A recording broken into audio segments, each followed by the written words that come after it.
Hola, bienvenidos a todos. Mi nombre es Jessica Andrea Calderón Armijos y en este video vamos a profundizar en cómo se adquiere el lenguaje, cuál es su verdadera naturaleza y cómo se desarrolla a lo largo de las primeras etapas de la vida.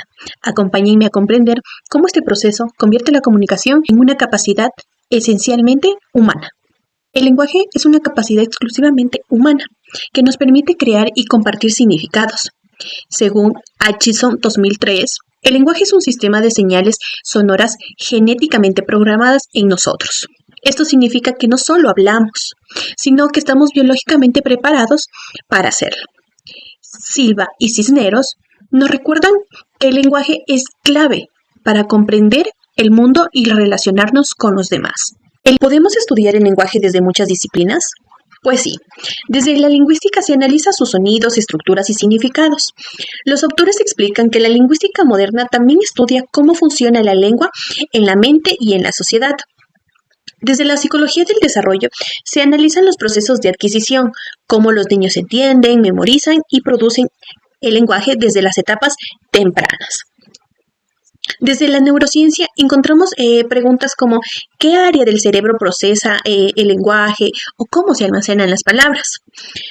Sin embargo, los autores Silva y Cisneros citan a Tyler en 1977 que describe que el cerebro es como un sistema bioquímico especializado para procesar información, emociones y lenguaje.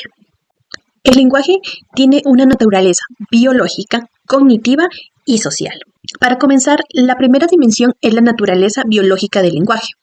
El cerebro humano posee mecanismos que permiten aprender el lenguaje desde etapas muy tempranas.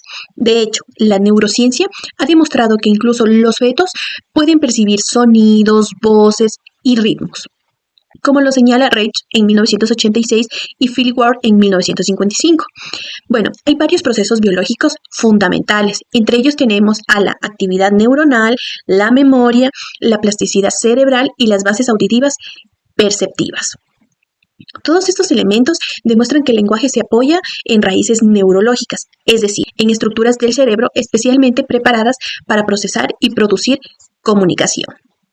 La segunda dimensión es la naturaleza cognitiva del lenguaje.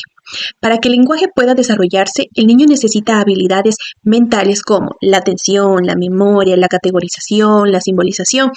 Bueno, los autores Silva y Cisneros nos explican que Clark en 1973 manifiesta que los niños utilizan sobreextensiones y subextensiones semánticas para organizar mentalmente el mundo. Por ejemplo, usar una sola palabra para muchas cosas o para un único objeto específico. Estos fenómenos nos demuestran cómo la cognición influye directamente en la construcción del significado y en la forma en que el niño comprende la realidad a través del lenguaje. La tercera dimensión es la naturaleza social del lenguaje. El lenguaje no se desarrolla aislado, surge a partir de la interacción con otras personas. Desde la primera infancia, los bebés utilizan gestos comunicativos como señalar, pedir, mostrar, tal como nos describe Kelly en el 2005.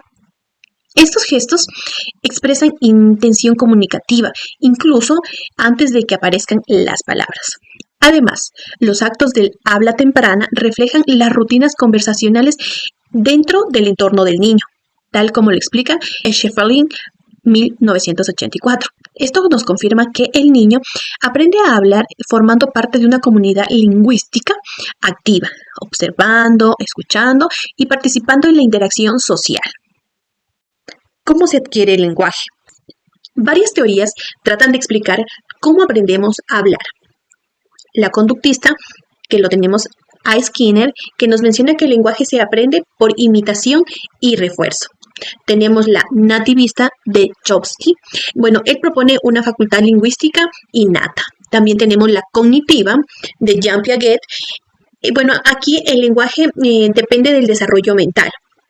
Y también tenemos la sociocultural de Vygotsky y Brunner. Aquí la interacción y el andamiaje son la base del aprendizaje lingüístico. Estas teorías no se excluyen, sino que se complementan para comprender mucho mejor la adquisición del lenguaje. El aprendizaje del lenguaje combina varios procesos. Entre ellos tenemos la imitación. Bueno, aquí el niño produce los patrones de los adultos. El refuerzo son las respuestas positivas que fortalecen sus producciones. Tenemos la predisposición innata. Bueno, aquí nuestro cerebro está preparado biológicamente para el lenguaje. Tenemos las interacciones guiadas. Aquí los adultos modelan y amplían las expresiones del niño. Estos mecanismos trabajan juntos para que el niño aprenda de una forma natural. El desarrollo del lenguaje se da por etapas. De 0 a 6 meses, el bebé entra en la fase del balbuceo. Según Ward, en 1973, aquí aparecen las sílabas duplicadas, como pa, pa, pa, pa o ma, ma, ma, ma. Aunque aún no hay palabras, el bebé está practicando su aparato fonador. Es un entrenamiento universal que ocurre en todos los niños. También tenemos de 6 a 12 meses. Bueno, aquí comienza la comunicación preverbal. Como explica Kelly en 2005, el bebé se comunica con gestos, intenciones como señalar, mostrar objetos o pedir algo extendiendo su manito. Estos gestos, acompañados de sonidos simples, son la base pragmática del lenguaje, porque ya expresan intención comunicativa. Alrededor de los 12 meses aparece la primera palabra con significado estable. Snow, en 1996, las llama monoremas, que son palabras cortas pero llenas de intención, como mamá, tato o incluso expresiones como oh, que funcionen como actos de habla.